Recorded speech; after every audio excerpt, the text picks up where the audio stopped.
Somos vizinhos, conterrâneos, profissionais de saúde. Aqui tem gente. Aqui tem vida. Aqui tem Unimed.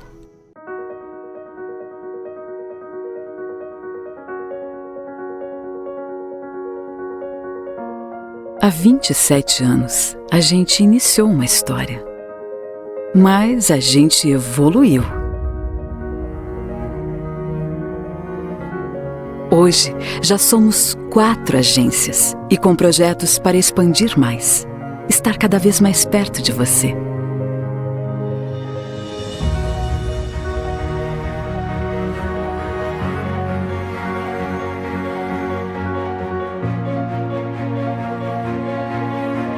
Com atuação estadual e abrangência nacional, a Uniprime Sul abriu suas portas para quem quer empreender. A gente veio para trazer mais soluções. Soluções para quem pensa grande, para quem sonha em ganhar novos horizontes. E quando bate aquela dúvida, lá está a nossa equipe para oferecer segurança, certezas e boas escolhas. Cada região com as suas peculiaridades, cada região com as suas potencialidades. E nós, com o nosso DNA inovador. De norte a sul, de leste a oeste, aonde tem desejo de empreender, tem a força da Uniprime. Somos a Uniprime. Vem evoluir com a gente.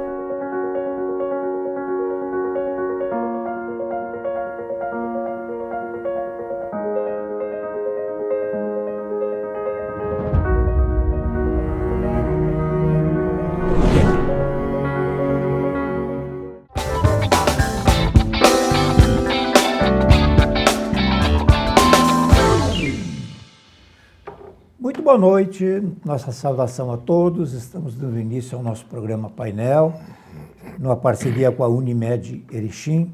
Com o cartão Acesso Mais Fácil, você garante seu check-up por apenas R$ 18 por mês. São mais de 280 médicos em diversas especialidades, prontos para atender você. Chame no WhatsApp 549 91 20 24 30 e peça já o seu Unimed Erechim. E também agora, já há umas semanas, a Uniprime Sul, a sua instituição financeira cooperativa. Aqui o futuro é sempre maior. Eu estou falando da Uniprime Sul. Bom, nós estamos recebendo com muito prazer alguém que está ligado a Unimed Erechim e a Uniprime Sul, pelo que eu fiquei sabendo ontem, e ligado ao nosso programa, ligado à história da cidade de Erechim, ligado à medicina de Erechim e ligado principalmente às minhas boas relações com as quais eu prezo. Me refiro ao Dr. César Augusto Detoni. Seja mais uma vez muito bem-vindo aqui, Dr. César. Muito obrigado, Adelar, pelo convite. Realmente eu estou muito feliz de estar aqui, né? Embora não esteja muito animado com a conversa que você me propôs. Mas tudo bem, vamos enfrentar, eu acho que faz parte da realidade e vamos tentar ver se a gente traz alguma reflexão para a sociedade hoje, quando se depara com estes acontecimentos. Bom, o senhor tem toda uma vida também ligado à escola de pais, enfim, né? Mas o senhor, enquanto médico, também sempre mostrou um interesse por essa temática aí, que varia da medicina, escorrega quase que para psicologia, para psicanálise, enfim, e que é essa coisa que parece que não tem mais freio. Estamos falando sobre feminicídios. Agora, alguns pais deram para descontar essas relações sobre os seus filhos, ou alguns filhos. Nós temos alguns exemplos lamentáveis, né? E isso tende a crescer. De onde veio isso? Eu me lembro quando Tinha aquela famosa histórica do Come Gente, aqui em Erechim, né? Enfim, mas isso faz muitos anos. Como é que nós chegamos nesse ponto? Não sei se tu pode historiar isso, isso tem por onde? Assim? Eu acho, Adelar, que a gente não chegou ao ponto ainda. Nós temos muito para piorar. E o cenário é esse. O cenário é de piora. Porque a gente vê poucos movimentos que possam ser adequados para a gente reverter essa situação. É multifatorial, não tem uma questão única e específica. E a violência, ela não é uma violência direcionada. O feminicídio, ele não é uma questão de que eu tenha uma violência direcionada. As pessoas que fazem isso, por exemplo, elas são violentas. E o conflito, ele é a oportunidade da minha violência se expressar. Então, se a oportunidade é numa relação conjugal, eu vou expressar isso. Se a oportunidade é na relação com o vizinho, eu vou expressar isso lá na relação com o vizinho. Se a oportunidade é na relação pais e filhos, aonde eu perco o controle, eu vou manifestar a minha violência lá. Então, assim, o que existe é que aquilo que você colocou no começo, como controlar, onde é que está a maneira de parar. O problema é que o ser humano tem no seu cérebro vários níveis de funcionamento. E nós temos um cérebro que ele é um cérebro primitivo, que é o cérebro igual a de todos os outros mamíferos. Este cérebro é selvagem. E aí é que está o grande desafio hoje. As pessoas precisam compreender que este cérebro precisa ser domado pela racionalidade, pela razão, pela necessidade de aprendizado para a vida comunitária, social, que é uma coisa obrigatória no processo de humanização. Então, se eu não sou treinado ao longo do meu desenvolvimento para controlar os meus instintos, o meu cérebro instintivo, meu cérebro primitivo, onde está lá implantado um sistema de defesa, eu, submetido a qualquer ameaça, tenho reações desproporcionais, porque eu não tenho controle desse impulso. E isto é um processo de educação. E começa em algo que a gente tem que compreender. Nós não nascemos humanos. E isso é uma coisa que impacta. Eu já falei isso aqui em alguma outra oportunidade, mas eu não vou me cansar de repetir. Nenhum de nós nasce humano. Nós nos tornamos humanos. Nós precisamos nos tornar humanos. E a humanização de cada um, ela depende do processo educacional. Quer dizer, a construção da minha humanidade se dá na relação com o outro.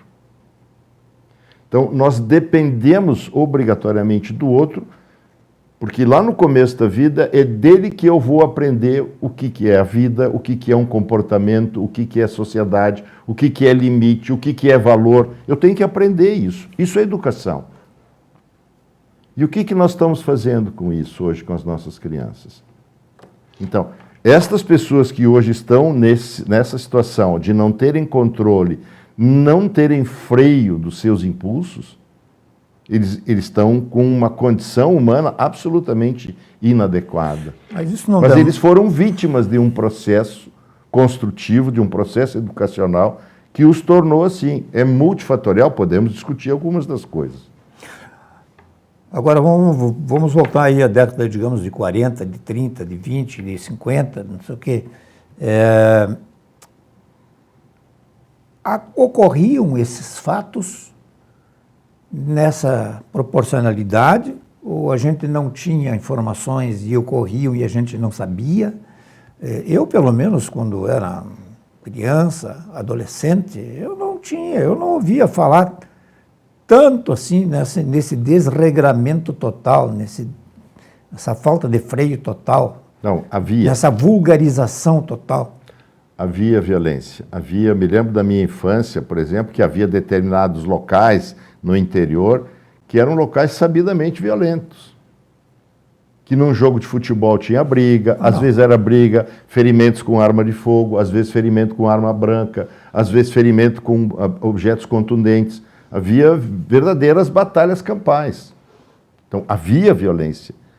Agora, o que motivava o comportamento violento talvez fosse diferente. Havia talvez um freio, porque aí depende do que você aprendeu a respeitar, do que você aprendeu a não mexer. Está me entendendo? E havia, sim, também crimes dentro da família. Sempre isso existiu. A proporção era menor? Seguramente sim. Seguramente a proporção era menor. Então, se você pegar especificamente esses crimes dentro do ambiente familiar, né? O feminicídio, agora o infanticídio, né? É oportunidade. Este sujeito está lá com um cérebro mal construído, mal humanizado, mal treinado para viver em sociedade. Ele não tem limites. E ele tem contrariedades, então a violência, ele cometeu a violência contra quem ele pôde cometer. Agora, esse processo de desumanização, porque você falou que nós não nascemos humanos, nós vamos nos tornando humanos. Nós não estamos invertendo essa pirâmide, hein? Nós não nos desumanizamos. Nós nos humanizamos de forma errada. Nós somos construídos de forma errada. O ser humano tem uma potencialidade infinita de ser, de vir a ser.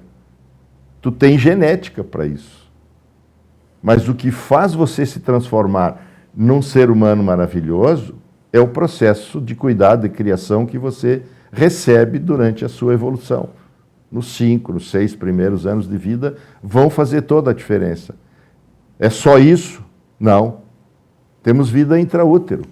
Por exemplo, fatores que predispõem o indivíduo a ter comportamento violento, os mais comuns e os mais importantes estão ligados ao período da gestação. Então, eu tenho problemas lá durante a minha evolução intraútero, isto vai deixar o meu cérebro com predisposição ao comportamento violento. Então, este sujeito vai ter que ter um cuidado diferenciado depois no seu desenvolvimento, no seu processo de humanização, porque ele tem muita facilidade. Submetido aos ambientes externos, quando ele nasce, quando ele é criança, quando ele é adolescente, este cara que trouxe essa bagagem de vida intraútero e, às vezes, de vida pregressa, com transmissão de mudanças nos genes, que são mudanças chamadas hoje epigenéticas, não são mudanças de estrutura, mas de função gênica, porque tu tem genes repressores da violência, como tu tem genes de cometer a violência. É tudo geneticamente controlado, os nossos comportamentos. E o ambiente modifica a capacidade desses genes de funcionar. Então, quando eu estou educando, isso não é uma questão etérea, ela é uma questão real. Eu tenho mudanças químicas no meu organismo que vão provocar essas mudanças de comportamento controladas pelos meus genes. Então, eu tenho, por exemplo, uma estrutura cerebral que ela é primitiva e que ela é de sobrevivência, de luta ou fuga, que é o meu hipotálamo, e ele tem que ser controlado por áreas do cérebro, principalmente por uma área do córtex pré-frontal, que é onde está a minha inteligência, onde estão os meus saberes, onde estão aquilo que eu aprendi na minha humanização. E é isso que controla os meus impulsos lá do meu homem primitivo, do meu primitivismo mamífero. Se eu não tiver esse aprendizado, eu não vou ter capacidade de controlar essa estrutura instintiva. E aí a coisa vai para o brejo. Talvez o grande defeito também que a gente tenha hoje é que com a banalização da violência, tu chegaste a entrar nisso, a violência foi banalizada. Ela é tão noticiada, ela é tão comum, e ela entra todo dia na nossa casa, que você anuncia uma coisa bárbara, tipo que a gente tem recentemente escutado. Hoje de manhã eu escutei outra notícia bárbara, que é crianças de 12, 13 anos esfaqueando uma professora.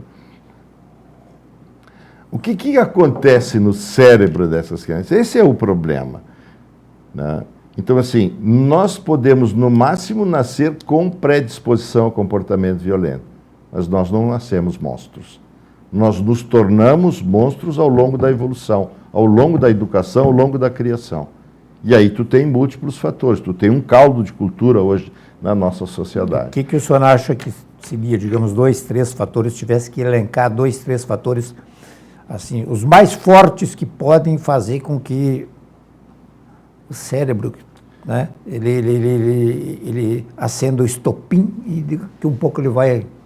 A gente escuta muito, Adelar, hoje uma tentativa de vincular violência com condições socioeconômicas desfavoráveis.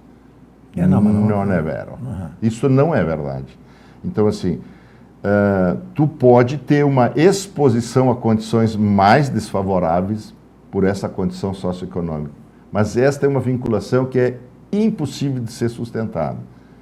Então, assim, a primeira questão, nós temos que cuidar mais da gestação.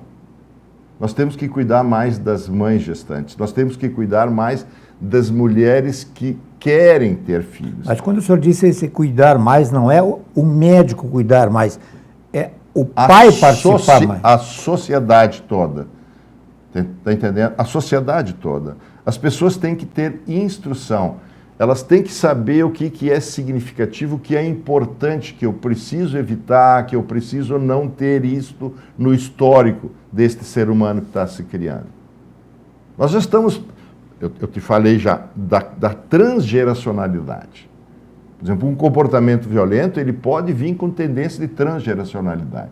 Mas ele só se concretiza quando o ambiente externo, quando eu tenho este ser que tem estas predisposições epigenéticas, ele é submetido a condições desfavoráveis no seu processo.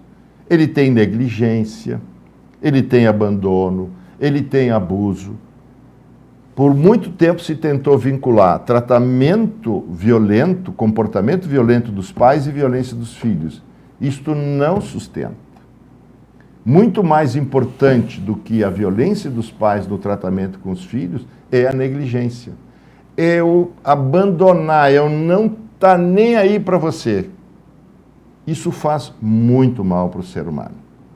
Porque a nossa necessidade básica, e que é mais importante para a minha construção, é o afeto, é o amor. Eu me senti amado, eu me senti valorizado. Então, quando eu não sou valorizado e a minha vida não tem valor, a sua vai ter mais valor do que a minha? Então, se a minha vida não vale, a sua vale. Mas o que dá o direito da sua vida, que não vale nada, entre aspas aqui, né, chegar e descontar em cima de mim que... Mas se a minha vida não vale, não tenho apreço pela minha vida, pela minha existência, como eu vou ter apreço e respeito pela sua? Qualquer motivação que eu tiver, até para roubar o seu celular... mas acontece... Até para roubar o seu celular, para roubar a sua moto, mas eu posso tirar a vida, porque a vida não é um valor para mim. Há depoimentos de casos graves que os pais descontam em filhos e tal, que ou na esposa, ou o contrário, né? Uhum. Ou no marido, né? Que eu já ouvi várias vezes, assim, vizinhos próximos ou parentes, mas ele era um sujeito normal, ou ela era uma pessoa normal. Eu posso carregar um comportamento violento, às vezes, de forma inibida, contida. A vida inteira.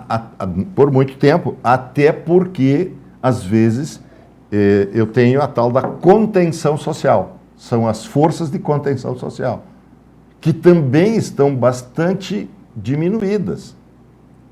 Porque com esta ideia, e é a verdade, isso é verdade, que todo o bandido, toda pessoa violenta é vítima, sim.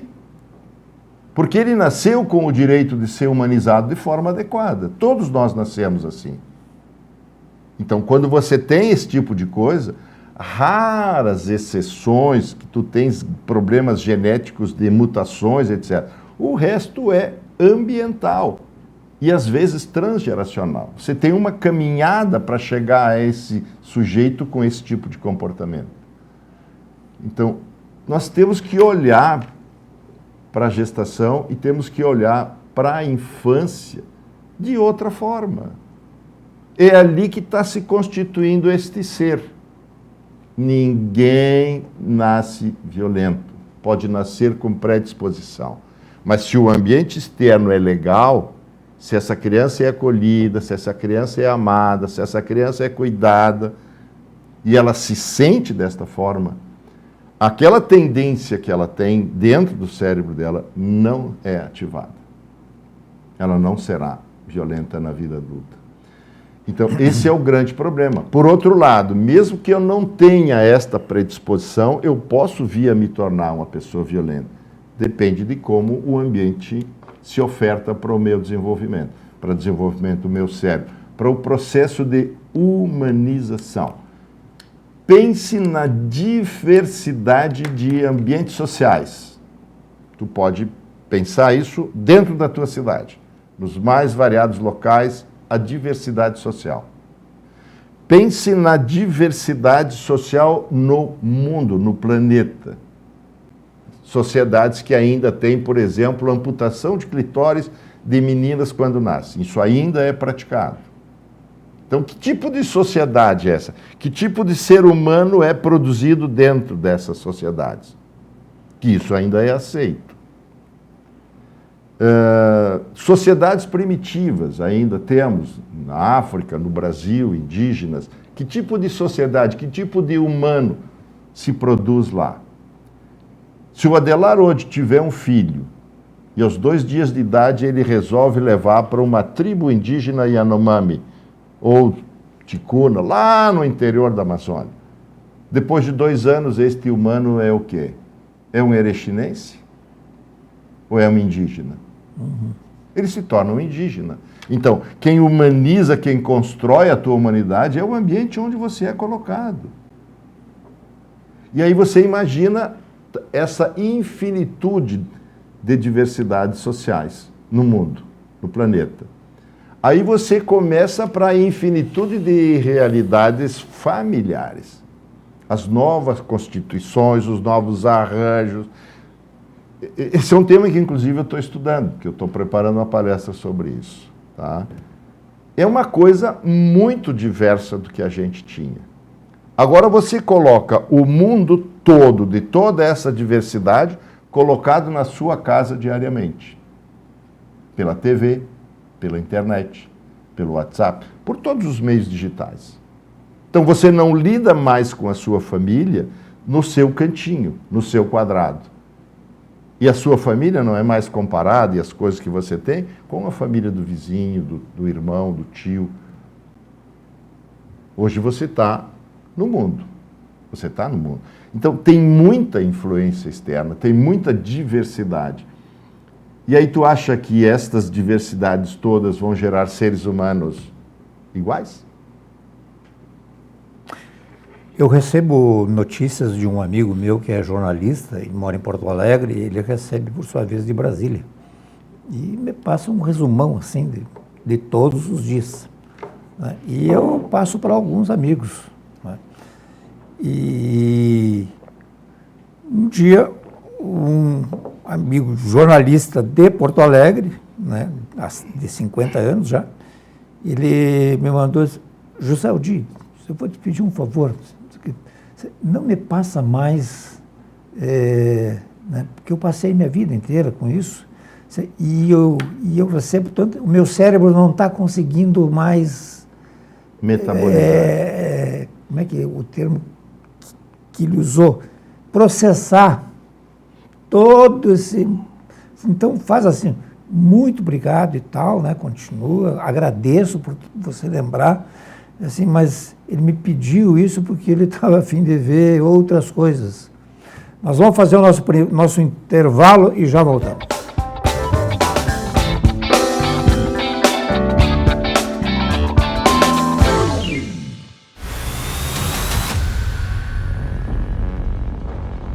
Somos a Uniprime Sul, instituição financeira cooperativa guiada pela evolução.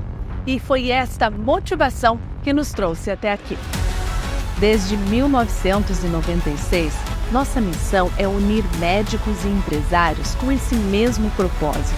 O espírito de quem quer crescer, cooperar e se desenvolver de forma cooperativa e colaborativa. Progredir, cooperar, evoluir, acreditar. E conseguimos. Criamos laços, firmamos parcerias e formamos vínculos que vão além. Acreditamos, crescemos e chegamos até aqui com uma sede administrativa, 5 agências, 3.000 cooperados e mais de 400 milhões em ativos.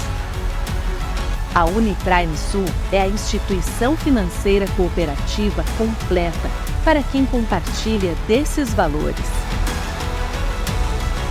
Aqui, o associado é dono. Aqui, o interesse do cooperado está no centro das nossas tomadas de decisões. E desta forma, o cooperado participa ativamente de todas as decisões. Venha evoluir e viver o lado prime da vida com a gente.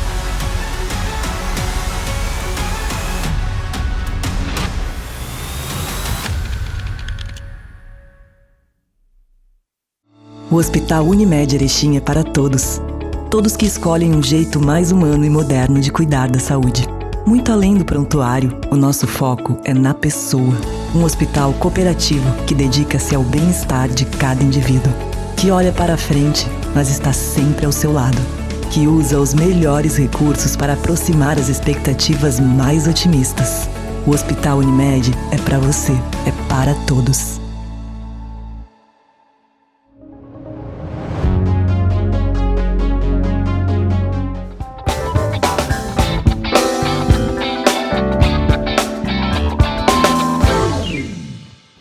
Muito bem, nós estamos aqui de volta em nome da Unimed Erechim e também da Uniprime Sul.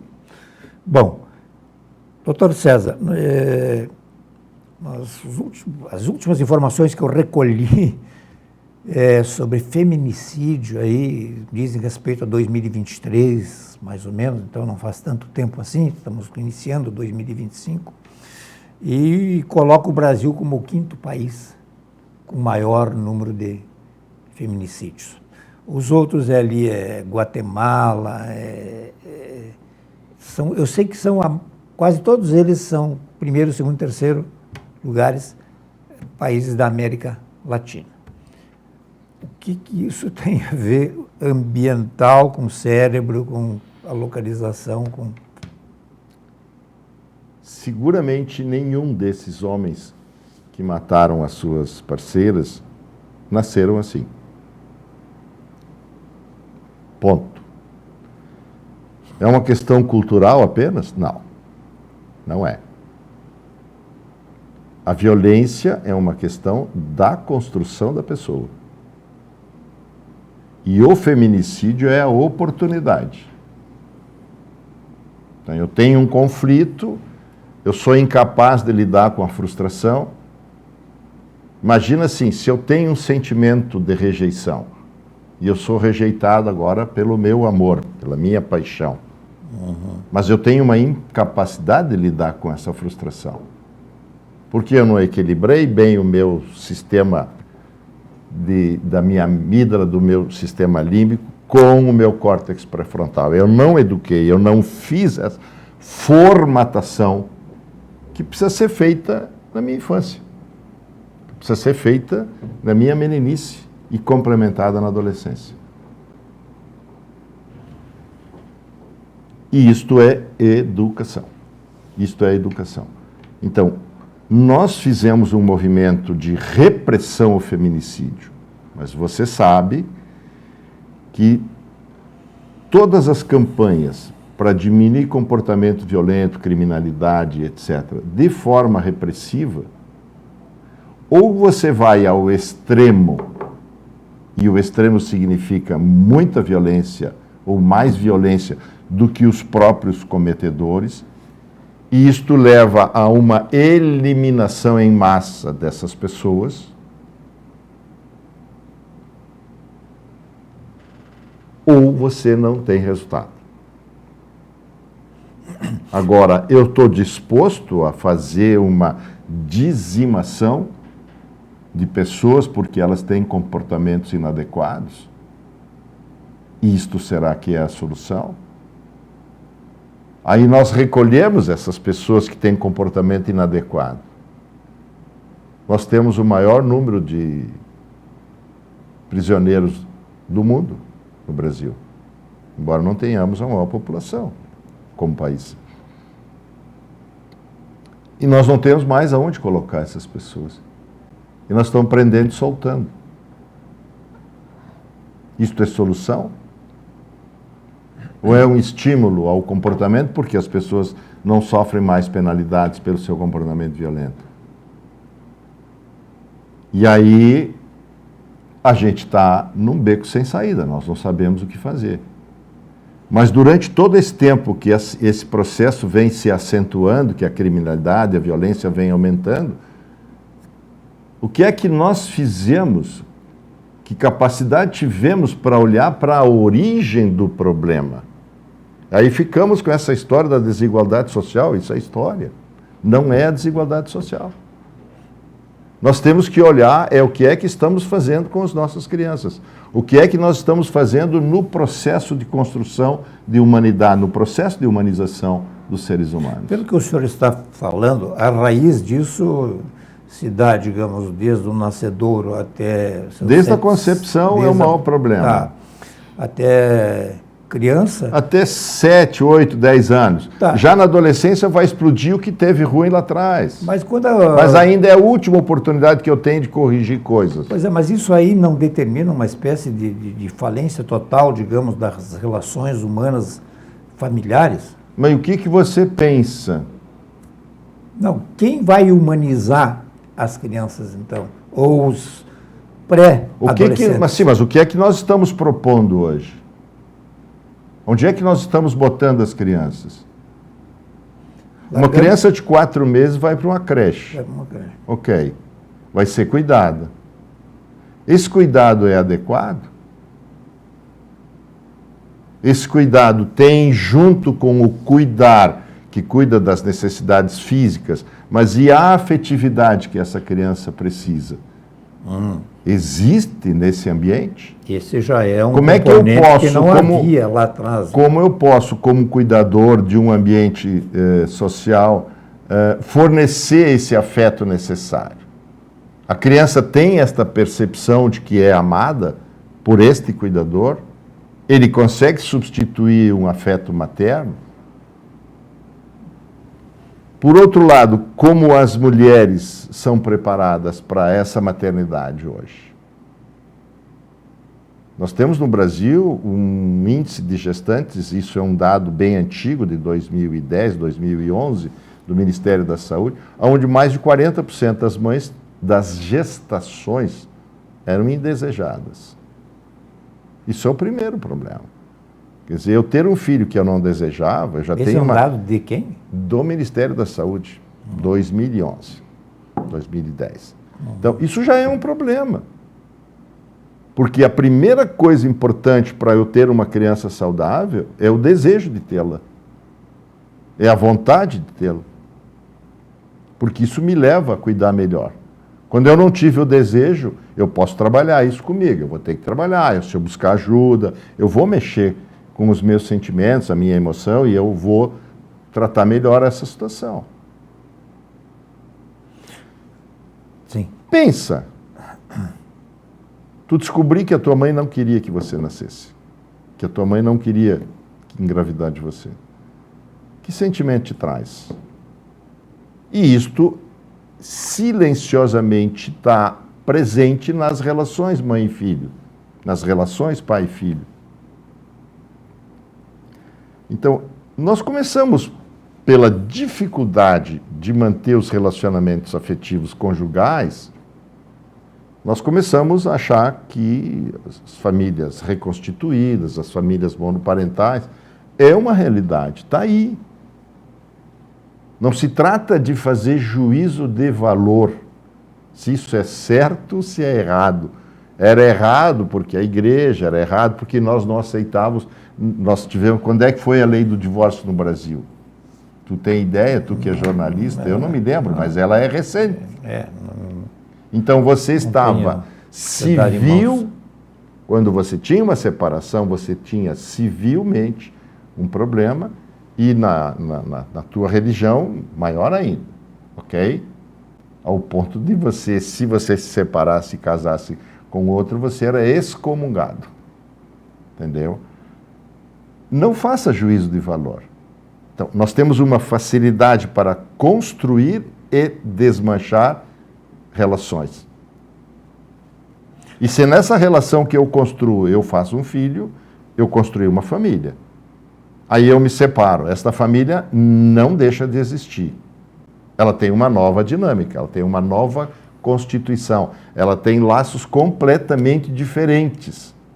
Está me entendendo isso? Eu me separo, meus filhos ficam com a minha esposa, ou os filhos ficam comigo, isso não me interessa.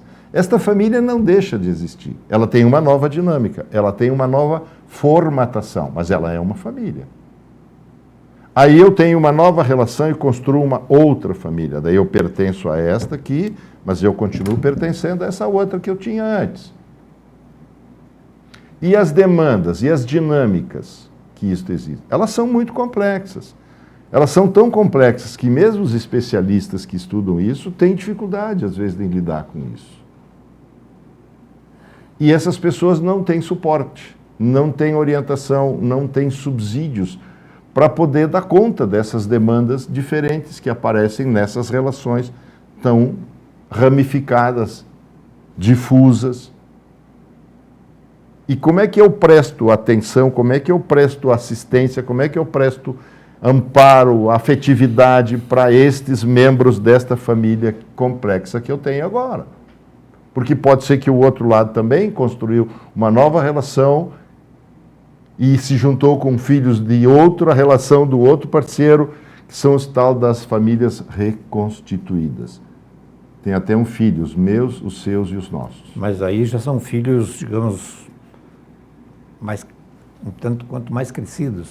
Não obrigatoriamente. Uhum. Porque às vezes você tem separações no nascimento do primeiro filho.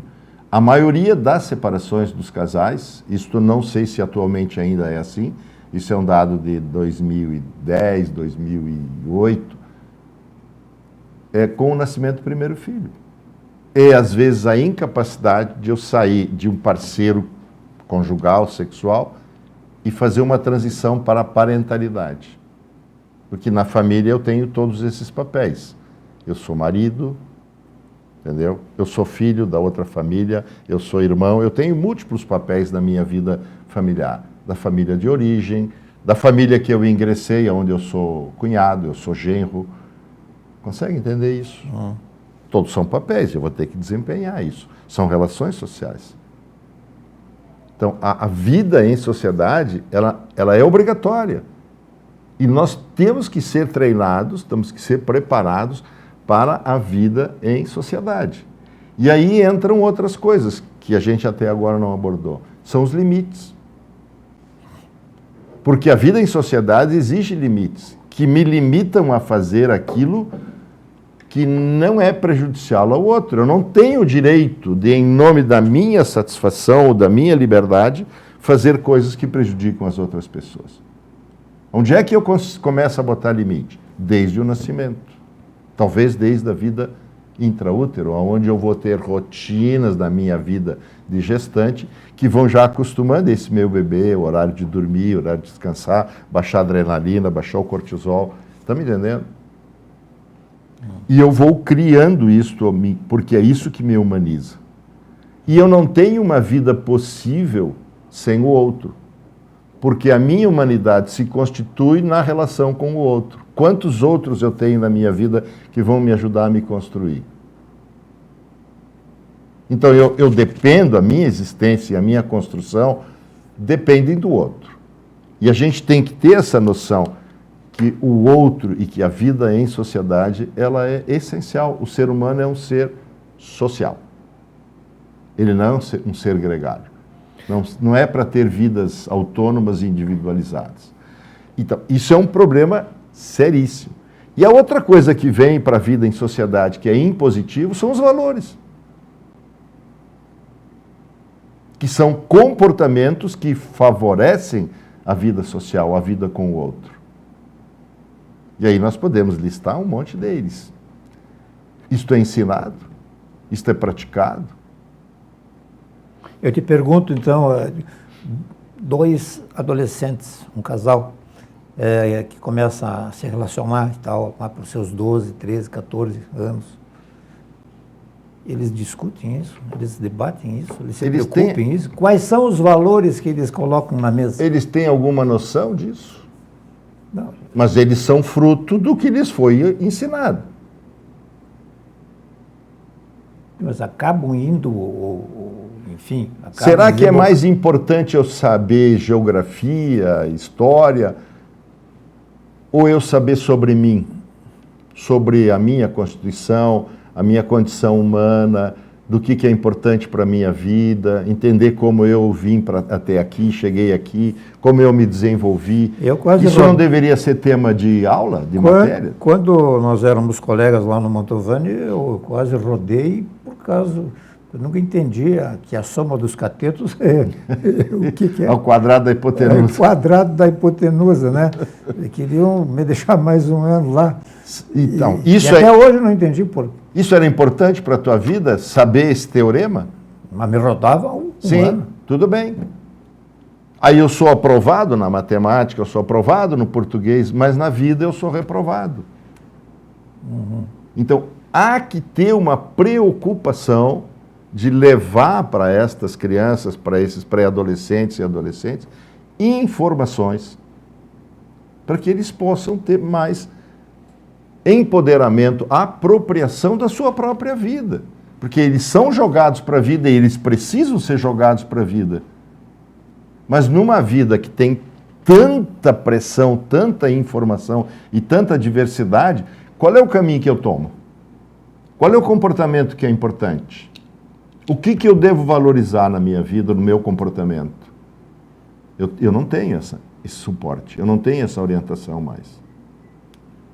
Tu tem um pouquinho, talvez hoje nas escolas religiosas, se trabalha um pouquinho esses materiais. Mas é muito pouco, é muito pouco. Então, a gente precisa repensar todo o processo de formatação do cidadão. Porque, no fundo, tudo te leva à cidadania, ao homem da cidade, ao cara que vai conviver, que vai estar com pessoas. E é isto que nós precisamos. Saindo da família um pouco, mas ficando nessa beligerância total, né, desenfreada, não sei se tu já chegasse a ver o filme Fúria Incontrolável, se eu não me engano. Não vi. É sobre...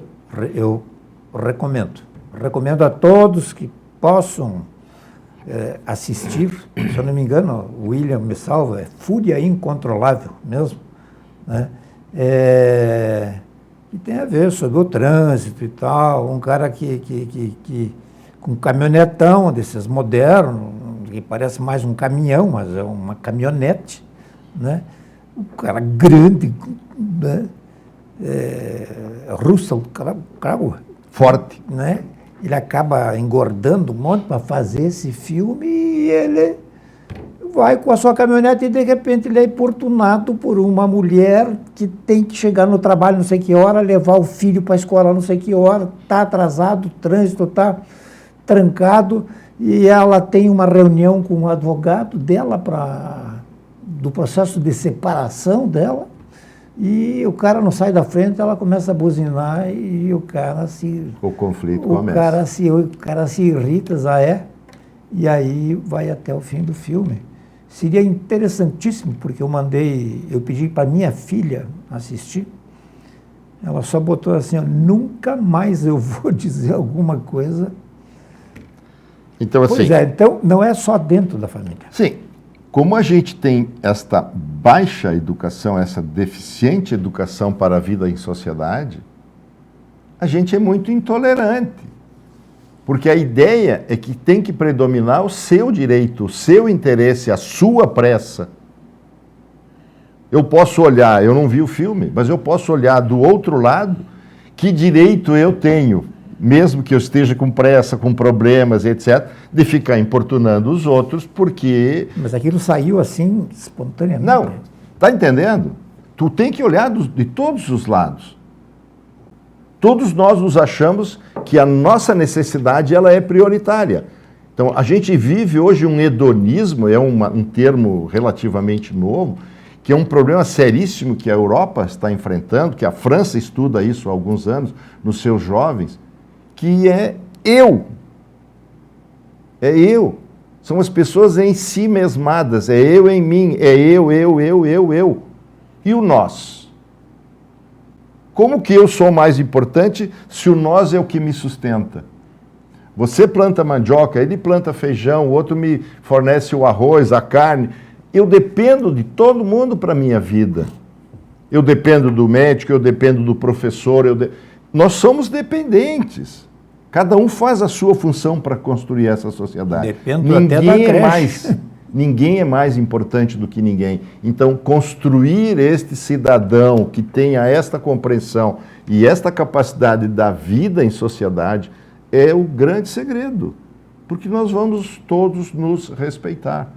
Teremos alguns assombros, alguns arroubos de comportamento mais agressivo, porque o meu sistema pré-frontal falhou para controlar, né, a minha amígdala, o meu comportamento instintivo. Ok, eventualmente tu vai ter, mas tu vai voltar à normalidade.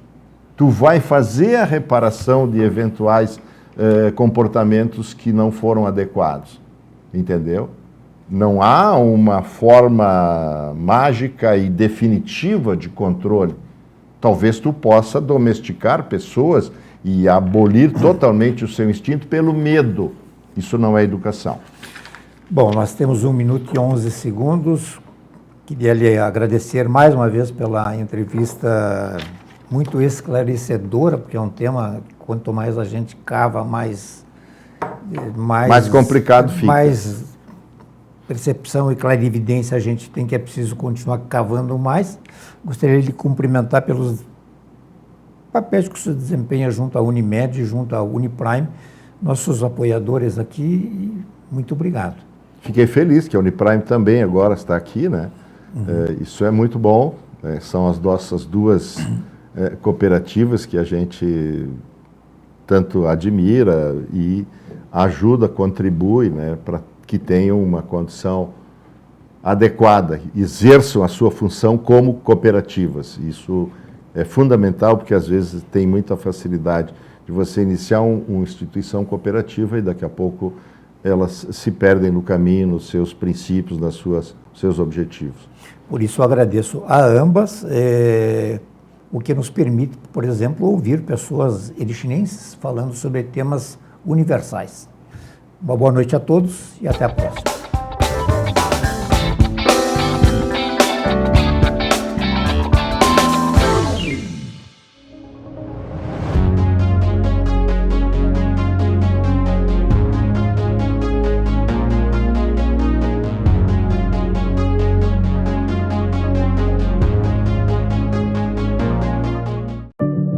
Quantas vezes você ficou frente a frente com você mesmo, desse jeito, no espelho, olhando dentro dos seus próprios olhos, se perguntando por que ainda não deu o primeiro passo para uma vida melhor, para um mundo melhor? Por que você ainda não enfrentou aquele medo que nem o seu reflexo conhece?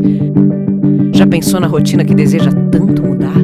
Já se propôs a enfrentar seus desafios em voz alta? Já se encheu de coragem para tomar uma decisão como se estivesse incentivando alguém muito importante para você? Mudar um hábito é criar consciência e é o melhor conselho que você pode se dar. É o momento de pegar na sua própria mão e falar: vem comigo. Busque uma versão ainda melhor de si mesmo. Vamos juntos? Mude um hábito. Unimed.